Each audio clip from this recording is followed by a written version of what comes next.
Earlier this week, I spoke with President Putin of Russia about the nature of our relationship between our two countries. And I was candid, respectful.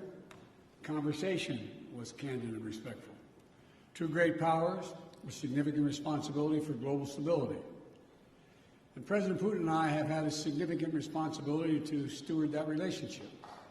I take that responsibility very seriously, as I'm sure he does. Russia and Americans are both proud and patriotic people, and I believe the Russian people, like the American people, are invested in a peaceful and a secure future of our world. During the campaign for the presidency, I was unequivocal that if I was elected president, I would respond to any attempt to influence our elections, the last election, and because elections are sacred. They're sovereign undertakings. And they're an expression of the will of the American people. And we cannot allow a foreign power to interfere in our democratic process with impunity. And I told them if it turned out that as I thought, that there was engagement in our elections, that I'd respond. Later, during the transition, as we learned more about the SolarWinds cyber intrusion, I made clear that I would respond once we determined who had, in fact, conducted a hack on the scope and scale that occurred. When President Putin called me in January after I was sworn in to congratulate me, I told him that my administration would be looking very carefully, now that we had access to all the data, at the issues to assess Russia's role and then determine what response we would make. When we spoke again this week, I told him that we would shortly be responding in a measured and a proportionate way because we had concluded that they had interfered in the election and SolarWinds was totally inappropriate. Today, I've approved several steps, including the expulsion of several Russian officials as a consequence of their actions. I've also signed an executive order authorizing new measures, including sanctions to address specific harmful actions that Russia has taken against U.S. interests. I was clear with President Putin that we could have gone further, but I chose not to do so. I chose to be proportionate. The United States is not looking to kick off a cycle of escalation and conflict with Russia. We want a stable, predictable relationship. If Russia continues to interfere with our democracy, I'm prepared to take further actions to respond. It is my responsibility as President of the United States to do so. But throughout our long history of competition, our two countries have been able to find ways to manage tensions and to keep them from escalating out of control. There are also areas where Russia and the United States can and should work together. For example, in the earliest days of my administration, we were able to move quickly to extend for 5 years the New START Treaty and maintain that key element of nuclear stability between our nations. That was in the interest of the United States, of Russia, and quite frankly of the world. And we got it done. When I spoke to President Putin, I expressed my belief that communication between the two of us personally and directly was to be essential in moving forward to a more effective relationship, and he agreed on that point. To that end, I propose that we meet in person this summer in Europe for a summit to address a range of issues facing both of our countries.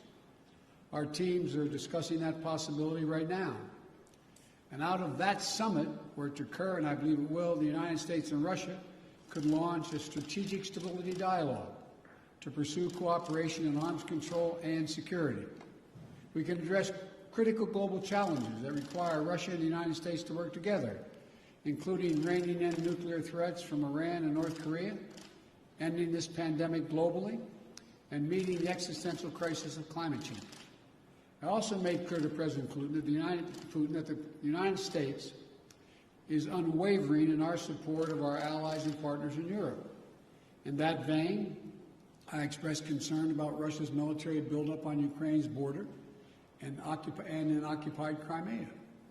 I affirmed U.S. support for the sovereignty and territorial integrity of Ukraine, and I strongly urged him to refrain from any military action.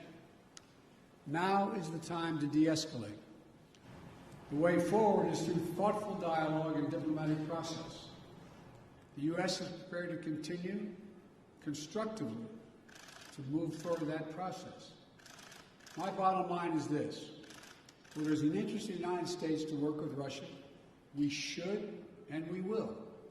Where Russia seeks to violate the interests of the United States, we will respond. We'll always stand in defense of our country, our institutions, our people, and our allies. Thank you very much for your time. Did President Putin give you any indication in that call that he is willing to change his behavior? We indicated we would talk about it. I laid out, as I said, very simply. I said during the campaign, I said when he called to congratulate me on being elected, I said subsequent to that, this last conversation, that if it turned out that he was engaged in activities that he'd been accused of in cybersecurity and solar winds and interfering in our elections, that I would respond in kind. I urged him to respond appropriately, not to exceed it, because we can move as well. My hope and expectation is we'll be able to work out a modus vivendi, but it's important that we have direct talks and that we continue to be in contact with one another. Thank you. Pardon me? Nord Stream. Why did you keep going with the sanctions on Nord Stream 2, Mr. President? Nord Stream 2 is a complicated issue affecting our allies in Europe. I've been opposed to Nord Stream 2 for a long time, from the beginning when I was out of office and even before office, before I left office as vice president. But that still is an issue that is in play. Thank you very much.